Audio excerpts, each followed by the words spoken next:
Universities के course में शामिल भी नहीं किया गया है और ना कि कोई इसके बारे में डिस्कस करता है।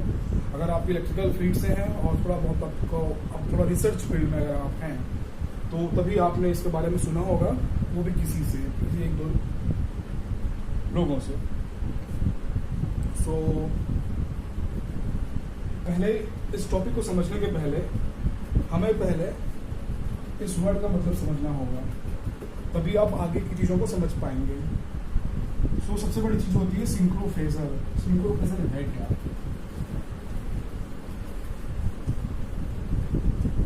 बहुत ही शॉर्ट में समझाऊंगा आपको मैं।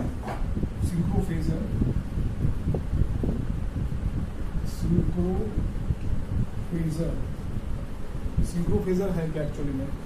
सिंक्रो और फेजर दो वर्ड हैं, दोनों को आप अलग अलग कर दीजिए। तो जो फेजर होता है उसका मतलब होता है कि एनी मैग्नीट्यूड विथ एंगल। जैसे आपने मान लीजिए आपके पास कोई वोल्टेज है 10 वोल्ट्स, ये कोई क्वांटिटी है आपके पास 10 वोल्ट्स की। तो अगर नॉर्मली आप क्या लिखते हो, इसको 10 वोल्ट्स लिखते हो, लेकिन अगर आप इसको फेजर में लिखोगे तो यहाँ पे 10 के साथ कुछ एंगल होगा। 10 at angle 0 degree, 10 at angle 30 degree, 10 at angle 180 degree. Normally जो रेफरेंस होता है, नॉर्मली जो 10 जो होता है वो 10 एट एंगल 0 होता है, या फिर 10 एट एंगल 360। तो और इस यहाँ पे एक चीज और है,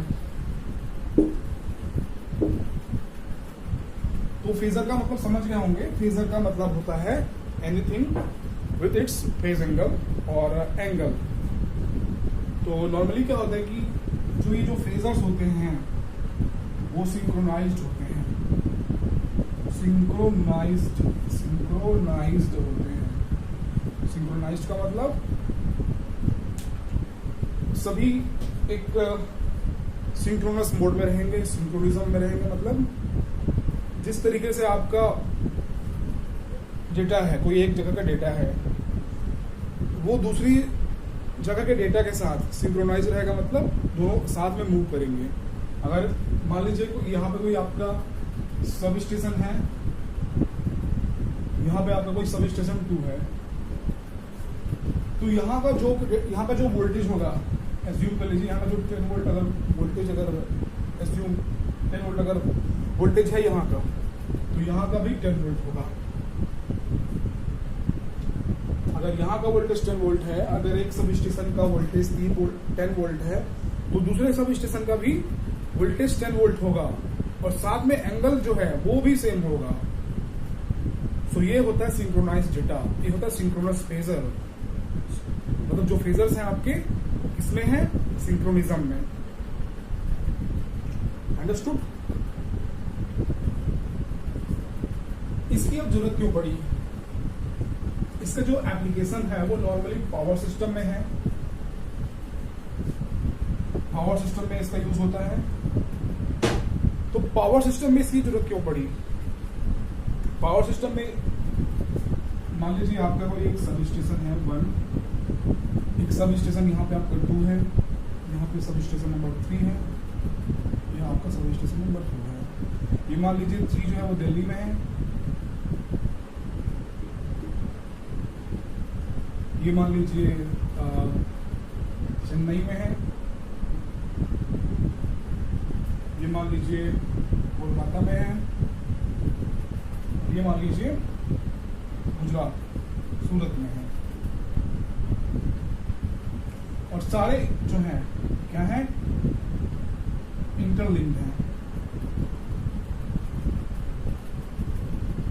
सारे क्या है? इंटरलिंक्ड हैं। सारे जो ग्रिड्स हैं, सारे जो सब स्टेशंस हैं वो इंटरलिंक्ड हैं। पहले क्या था कि नॉर्थ ग्रिड अलग था, साउथ ग्रिड अलग था, वेस्टर्न ग्रिड अलग था और ईस्टर्न ग्रिड भी अलग था।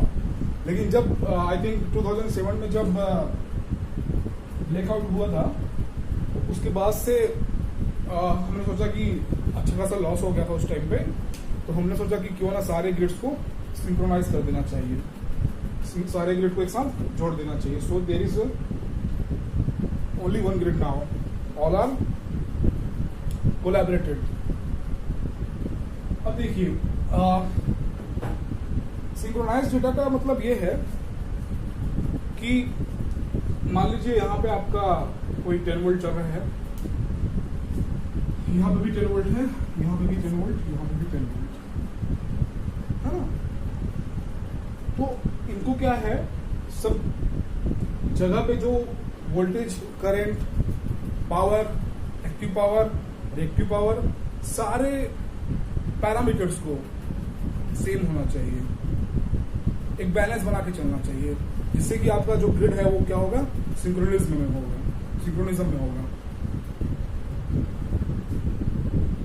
तो इसी चीज को ध्यान में रख करके क्या होता है कि हम पहले स्काडा यूज करते थे। स्काडा का फुल फॉर्म होता है supervisory control and data acquisition. मतलब आप जो है डेटा, यहां से डेटा, यहां से डेटा, यहां से डेटा, यहां से डेटा, सबको कलेक्ट करके सुपरवाइज कर रहे हो, सबको एक्विजिशन करके आप क्या कर रहे हो, सुपरवाइज कर रहे हो। ये होता है आपका स्काडा।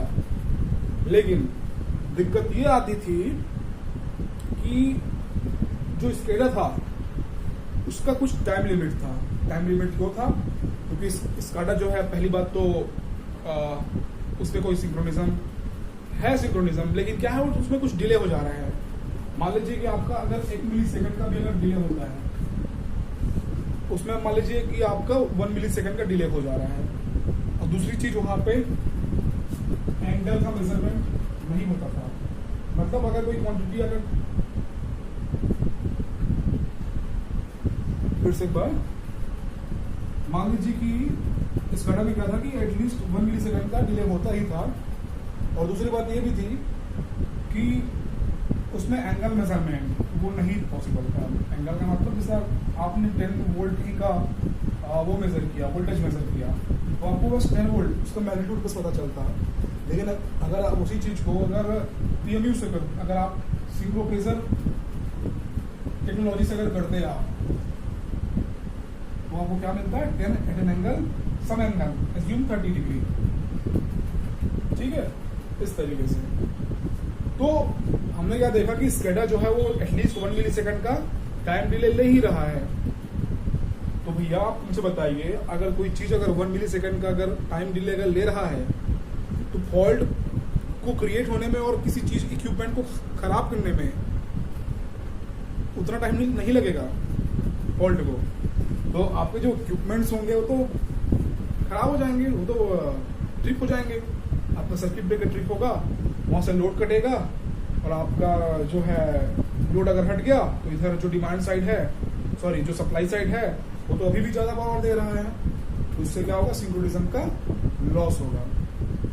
तो इसलिए क्या हुआ कि हमने सोचा कि यार स्काडा को तो हम स्काडा पे हम रिलायबल नहीं हो सकते हैं, तो हमने फिर सिंक्रोप्रेशर टेक्नोलॉजी के बारे में सोचा, जो कि आपको 1 माइक्रो सेकंड का एक्यूरेसी देगा।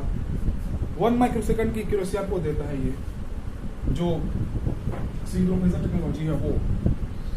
दूसरी चीज,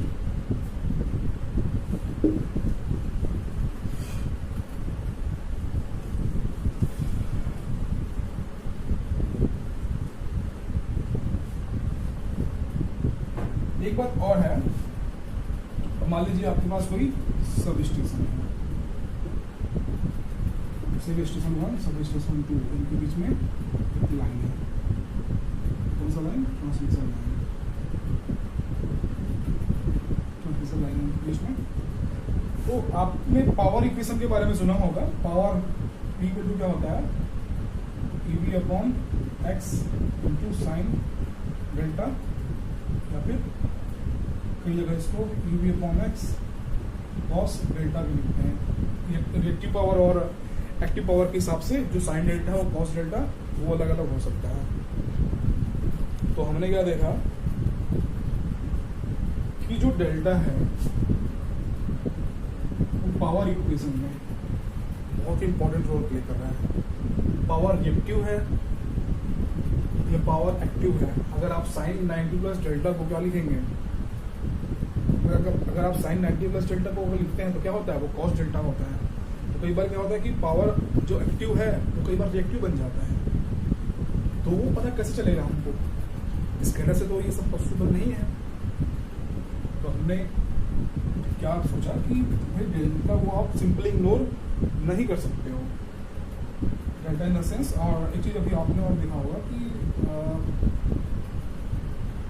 phi equal to delta plus theta.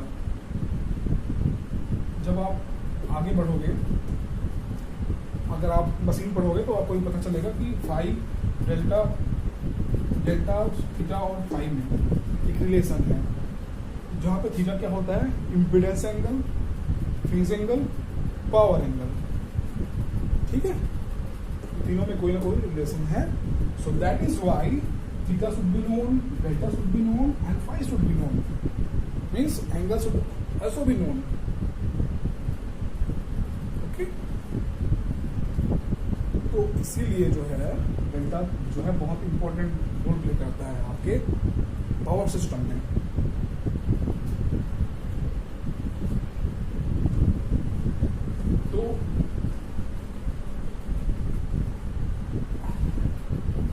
So I think अभी आप समझ गए होंगे कि सिंक्रोफेजर टेक्नोलॉजी का कितना अच्छा रोल है यहाँ पे पावर सिस्टम में एज कम्पेयर टू स्कैडा।